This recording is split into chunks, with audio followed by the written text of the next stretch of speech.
Allora, quindi finora abbiamo sentito cosa è accaduto prima del 2 giugno del 46, no? Nadir ci hai raccontato appunto del clima dell'8 settembre, del 25 aprile e della campagna elettorale. Veniamo appunto a quel 2 giugno, a come è stato vissuto la preparazione della campagna elettorale e appunto poi il voto, eccetera. Ecco, la campagna elettorale fu infocatissimo per tutti i primi 5 mesi del 46 e anche prima nel 45, dopo finita la guerra, quindi al fulmicotone proprio, ma anche con violenza nelle piazze, cioè solo che diciamo De Gasperi, dopo che è diventato Presidente del Consiglio, ha avuto l'abilità di mettere come Ministro dell'Interno un certo Mario Scelba. Mario Scelba ha organizzato dentro la polizia, ha organizzato la Celere e la Celere dava manganellate a tutti quelli che facevano casino. Ecco, quindi per cui calma di fronte ai manganelli evidentemente la massa scappava. Certo. Ecco, quindi questo per arrivare al 2 maggio del 1946. Però da noi in Italia settentrionale e soprattutto da noi, da me a Badia Polesine, nel Polesine Padovano, nel Veneto, sembrava di stravincere. Qui il 90% vota repubblicani e il resto ci sarà qualche vecchio che vota monarchia senza dirlo perché altrimenti viene preso in giro, eccetera, eccetera. Il risultato finale invece è stato 54 a 46, quindi una vittoria netta senz'altro, ma non quella che prevedevo io, no? Perché al sud, soprattutto al centro-sud, erano tradizionalmente monarchici, anche andando prima dell'unità d'Italia, cioè la monarchia napoletana, eccetera, eccetera. E quindi erano, per cui il re non si tocca, ecco, questo era la cosa. Però il 54-46 è vero, no? È vero, secondo me non ci sono stati trucchi.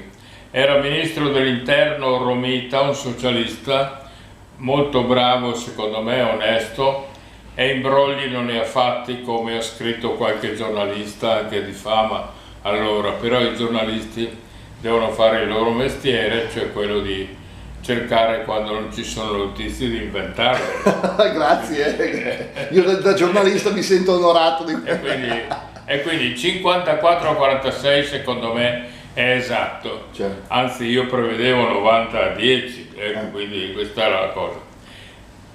Però che cosa succede?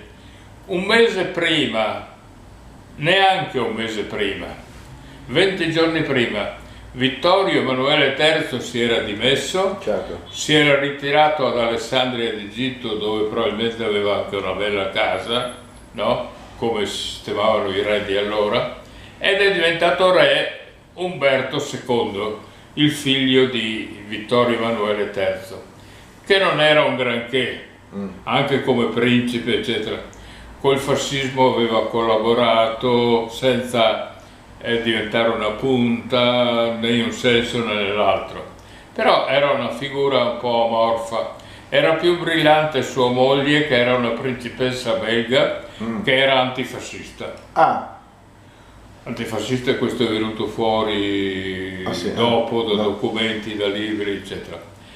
E Umberto, diciamo, i risultati del 2 giugno del 1946 non gli andavano bene.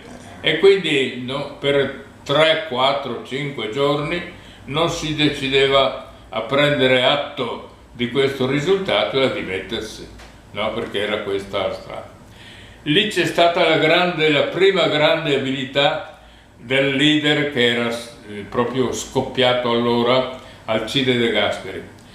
Prima di tutto perché con le elezioni all'Assemblea Costituente la Democrazia Cristiana di Alcide aveva ottenuto il 35%, mentre il Partito Comunista e il Partito Socialista ciascuno circa il 20%, quindi sommati insieme erano maggioranza, ma divisi non erano maggioranza.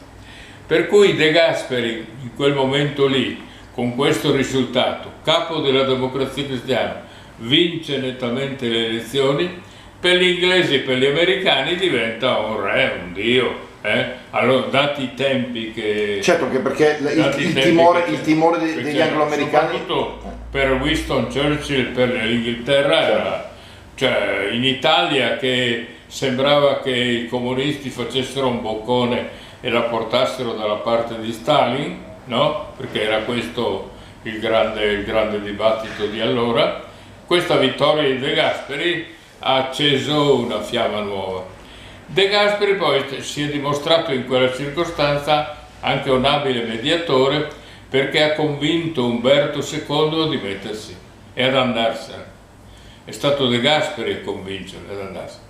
Allora Umberto II si è dimesso, se n'è andato dal Quirinale ed è andato a vivere con la sua famiglia a Oporto, dove ha vissuto fino alla vecchiaia, a Oporto in Portogallo, e al Quirinale l'Assemblea Costituente, che era l'unico Parlamento legittimo allora, ha eletto come presidente provvisorio, no, Enrico De Nicola, che era un vecchio liberale degli anni '20, diciamo non granché come politico, però in quel momento era la figura giusta, perché non rappresentava molto né quelli di destra, né quelli di sinistra, né quelli di centro, né i fascisti né gli antifascisti, cioè, quindi era quella via di mezzo che rassicurava un po' il passaggio da monarchia a repubblica. Avere un equilibrio, diciamo. Da monarchia a repubblica. Quindi il passaggio da monarchia a repubblica il 2 giugno del 46 è stata la prima grande operazione politica per me di Alcide De Gasperi, per cui è diventato un personaggio non solo nazionale ma un personaggio internazionale. Non a caso un anno dopo, all'inizio del 47, ha fatto quel famoso viaggio in America e ha avuto l'incontro con Truman, presidente americano, il quale gli ha detto sostanzialmente: ti do tutto quello che hai bisogno, piano Marshall, pane, biscotti, companatico, di tutto, però tu butti fuori i comunisti dal governo, no? E fai un governo di centro. Ecco, e all'inizio del 47, gennaio-febbraio 47, credo, De Gasperi, tornato dall'America dopo questo accordo con Truman, no? Ha fatto proprio questa cosa qui. Ha buttato fuori i socialisti e comunisti dal governo, però aveva in mano la carta di una parte dei socialisti, quelli che erano chiamati e disprezzati come saragatiani, socialdemocrati, il Partito Socialdemocratico, che non voleva andare coi comunisti, e quindi avrebbe senz'altro sostenuto un governo De Gasperi di centro. Ed è riuscito a fare un governo di centro con una rappresentanza nell'Assemblea Costituente appena, cioè perché aveva la Democrazia Cristiana, il partito di Saragat, i pochi repubblicani che venivano dal Partito d'Azione, qualche liberale, qualche cosa. La massa era con i socialisti, con i comunisti, quindi era contro.